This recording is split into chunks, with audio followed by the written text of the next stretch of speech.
Hello everyone, welcome back to tech mental AK. और आज का वीडियो जो है ये बना रहा हूँ मैं क्रैश के ऊपर। ठीक है, सब जगह बहुत ऐसे हाइप हो गया, बहुत बज़ हो गया, अरे क्रैश आएगा क्रैश आएगा। 2-3 दिन मार्केट गिरा नहीं कि सब लोग चालू हो जाते कि क्रैश हो जाएगा, 50% गिर जाएगा, 40% गिर जाएगा, इतना गिरेगा उतना गिरेगा। जब सही चल रहा है तब तो 30,000 के निफ्टी के टारगेट बनते, और 2-3 दिन मार्केट थोड़ा नीचे नहीं आ गया तो क्रैश के थेरीज बनने लग जाते। So this video is going to be an answer to all those theories, to all those discussions, and हम इसके थ्रू एक कंक्लूड करने की कोशिश करेंगे कि कोई भी पैनिक होने की ज़रूरत नहीं है। हम रिकवरीज के टाइप्स भी इस वीडियो में देखने वाले कि over the number of years 1970 से लेकर अब तक के रिकवरीज, उसके जो भी क्रैश जैसे हुआ, क्या हुआ, रिकवरी किस तरह से आई, और जो डिमांड सप्लाई का मेजर प्रिंसिपल है जो डिसाइड करता है मार्केट ऊपर जाएगा या नीचे, ये भी हम ये वीडियो में इन शॉर्ट में फटाफट डिस्कस करने वाले 2-4 चीज़ें जो आपको कन्विक्शन देगा to stay invested in the stock market. ठीक है, सो चलिए चलते।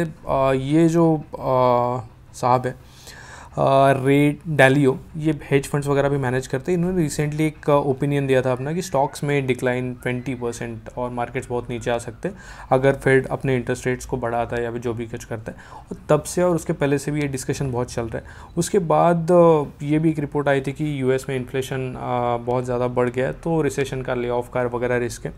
आई अंडरस्टैंड कि ये रिस्क हमेशा रहेगा, इकोनॉमी में ऊपर नीचे तो चलता रहेगा, but that does not mean कि अपना निफ्टी जो है, अभी हम देखेंगे, हम इंडियन मार्केट्स की बात करेंगे डेफिनेटली।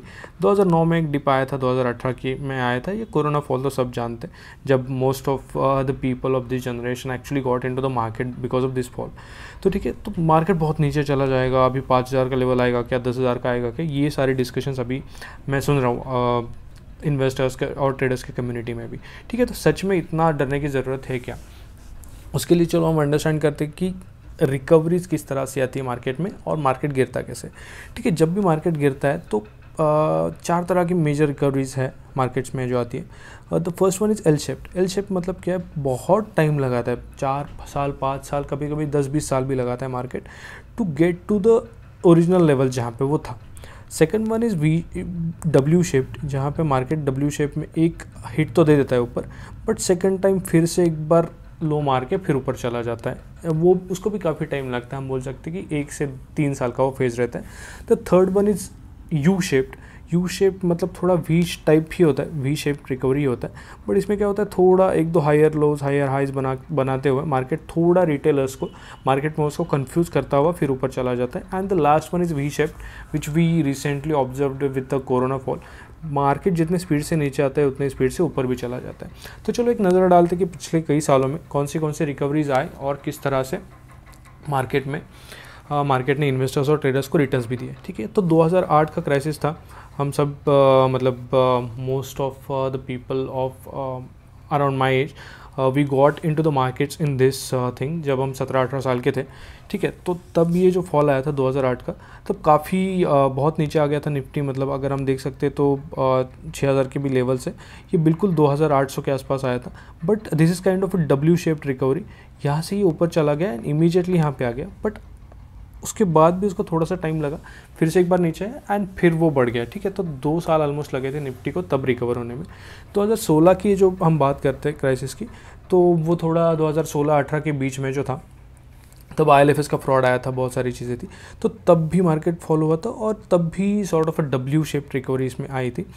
और ये जो लेवल था, ठीक है, 9,000 के आसपास का, ये इमीडिएटली उसने ब्रेक किया था। और ये जब ब्रेक किया उसके बाद उसने फिर पीछे मुड़ के देखा नहीं था, बिल्कुल हाई राइज लगा था, वो ऊपर चला गया। So when we talk about the crash, it is also a very good opportunity to grab onto some good shares and good quantity stocks. ठीक है, the last one we can see here is 2020 का fall, जो corona का fall था। It is well known, सबको पता है। तो ये बिल्कुल वी शेप रिकवरी था। वी शेप रिकवरी आया, यहाँ पे कई लोगों को लग रहा था ये फिर से डब्ल्यू शेप रिकवरी के इसमें चला जाएगा, नीचे आएगा और उसके बाद ऊपर जाएगा, बट इट सरप्राइज एवरीवन।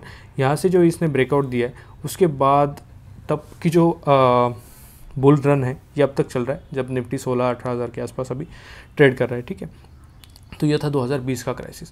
तो ये सब में हमने कॉमन क्या देखा कि ये 1970 का क्राइसिस की भी हम बात करने वाले। Just give me a minute, हम डिमांड एंड सप्लाई की थ्योरी को थोड़ा समझने की कोशिश करते। तो एग्जैक्टली होता क्या है, मार्केट गिरता क्यों है समझते हैं पहले।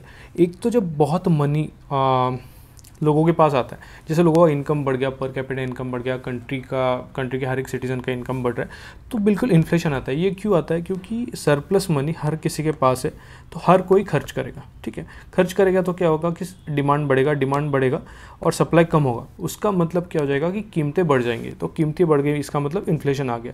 जैसे कि पेट्रोल प्राइसेस हम देख सकते हैं 50-60 के लेवल से अभी 110 पे चल रहा है, ठीक है। तो इसके वजह से क्या होता है, स्टॉक मार्केट ऊपर आना चालू हो जाता है, स्टॉक प्राइस बढ़ जाती है because of the higher demand, ठीक है। और अगर समझ लीजिए ये इन्फ्लेशन को कंट्रोल करने के लिए फेड हो गया यूएस का, या फिर इंडिया में आरबीआई हो गया, तो ये लोग क्या करते हैं कि इंटरेस्ट रेट जो है अपने बढ़ा देते हैं, सो दैट लोग क्या करेंगे, मतलब समझ लीजिए अभी मेरे पास 10 लाख रुपीज़ है and I want to spend that money, but अगर मेरे पास मुझे मार्केट में जाके इसको खर्च करना है या फिर कई रिस्क के साथ इसको इन्वेस्ट करना है, तो मैं बहुत सारे ऑप्शन ढूंढूंगा उस पैसे को खर्च करने के लिए। But if I get a good interest rate on the regular investment, जो कन्वेंशनल इन्वेस्टमेंट के वे से वहाँ पे मेरे को अच्छा रिटर्न मिलता है, तो मैं क्या कर दूंगा, वो 10 लाख को बैंक में या फिर कोई कन्वेंशनल वे ऑफ इन्वेस्टमेंट में पार्क कर दूंगा। तो क्या हो जाएगा, ऑटोमेटिकली मार्केट में जो मनी फ्लो चल रहा था बहुत ज़्यादा, वो कम हो जाएगा। उसकी वजह से क्या हो जाता है, इकोनॉमी में कम पैसा आ जाता है and that promotes the deflation. Inflation मतलब प्राइसेस बढ़ना, डिफ्लेशन मतलब कम होना। तो पार्क्ड इन जो मनी रहता है उसके वजह से डिफ्लेशन बढ़ता है and that causes the market fall. तो अभी क्या हो रहा है, पोस्ट कोरोना अगर हम देखते हैं, जो वी शेप रिकवरी आ गया, उसके बाद अभी ये बढ़ते ही जा रहा है। सो अभी इंटरेस्ट रेट बढ़ाने का पॉलिसी चल रहा है, so that people should park in their funds, और थोड़ा सा मार्केट में जो फ्लो है पैसे का वो कम हो जाए, सो दैट मार्केट्स थोड़े से स्टेबल हो जाए, इन्फ्लेशन थोड़ा सा कम हो जाए, स्टेबल हो जाए चीज़ें। तो उसके वजह से एक्चुअली स्टॉक मार्केट में फॉल आ सकता है कि नहीं आ सकता है, because see even the retail participation is growing on daily basis, month on month, year on year बढ़ रहा है। तो ये कोई बहुत बड़ा रीज़न नहीं है इंटरेस्ट रेट बढ़ा के एक बहुत बड़ा क्रैश आएगा, ऐसा मैं तो खुद नहीं मानता हूँ। और क्रैश आता भी है ना गाइज, तो भी it will be a very good opportunity to invest in good stocks. ज़्यादा से ज़्यादा क्या होगा, स्विंग ट्रेड्स रहेंगे, पोजिशनल ट्रेड्स रहेंगे, इसमें अपने स्टॉप लॉसेस हिट हो जाएंगे, अपन बाहर हो जाएंगे ट्रेड से। जो लॉन्ग टर्म इन्वेस्टमेंट के स्टॉक्स होंगे वो तो बढ़ते रहेंगे, उसका जो अपना ट्रेलिंग स्टॉप लॉस रहेगा, जो भी चीज़ है उस हिसाब से हम करेंगे। और समझ लीजिए स्टॉक बढ़ गया है, बहुत नीचे भी आ गया, ट्रेलिंग स्टॉप लॉस हिट कर लिया, बट ये फिर से नीचे आ गया, और यहाँ पे हमें एंट्री का अपॉर्चुनिटी तो मिलेगा ही ना फिर से। यहाँ पे तो नीचे भी आता है, still there is no need to worry and there is no need to panic at all, क्योंकि अभी जो है ना 1970s के जैसे क्राइसिस या फिर क्रैशेस अभी नहीं होते। अगर हम ये देखेंगे 1970s, दिस इज़ अ डाउ चार्ट, ये देखिए, ये 30 से 31 साल लगाए दिए थे मार्केट ने रिकवर होने में, ठीक है, बिकॉज ये उस लेवल का, अगर हम बोलते हैं उस लेवल का क्राइसिस था। वैसे एक टाइम पे हम देखेंगे तो कोविड भी it was a first case, जब पूरी दुनिया लॉक थी, ठीक है, लॉकडाउन आया था, ऐसा पहला केस था। फिर भी हम 2 साल में उससे उभर के सामने आ गए, मतलब 2 साल में हमने रिकवर कर लिया। तो अगर इससे तो बड़ा कोई और इवेंट होने नहीं वाला है, और ये छोटे मोटे इवेंट्स से, छोटे मोटे क्रैशेस से, छोटे मोटे डाउनफॉल से मार्केट में होते रहेंगे। बट एज एन इन्वेस्टर और a trader we need not worry और we need not think about it much. हमें क्या करना है, हमें बस फोकस करना है अपने सेटअप पे, हमें फोकस करना है अपने ट्रेडिंग स्टाइल पे, अपने इन्वेस्टिंग स्टाइल पे, and let's stay invested in the market. So I hope ये वीडियो की वजह से आपको कुछ मतलब जो इंसाइट्स हमने यहाँ पे डिस्कस किए उससे आपको कुछ तो अच्छा लगा होगा, आपको कुछ एक कन्विक्शन आया होगा इन्वेस्टिंग और ट्रेडिंग के लिए। और इसके रिलेटेड और भी आपके कुछ डाउट्स रहते हैं, आपको कुछ डिस्कस करना है, तो definitely reach out to me in comments, and I hope you like this video. हमारे चैनल को, हमारे जो प्लेलिस्ट है उनको विजिट करते रहिए। Do share it with all your friends who are worried about the crash and who are creating a panic. I hope you like the video. Once again, thank you so much guys.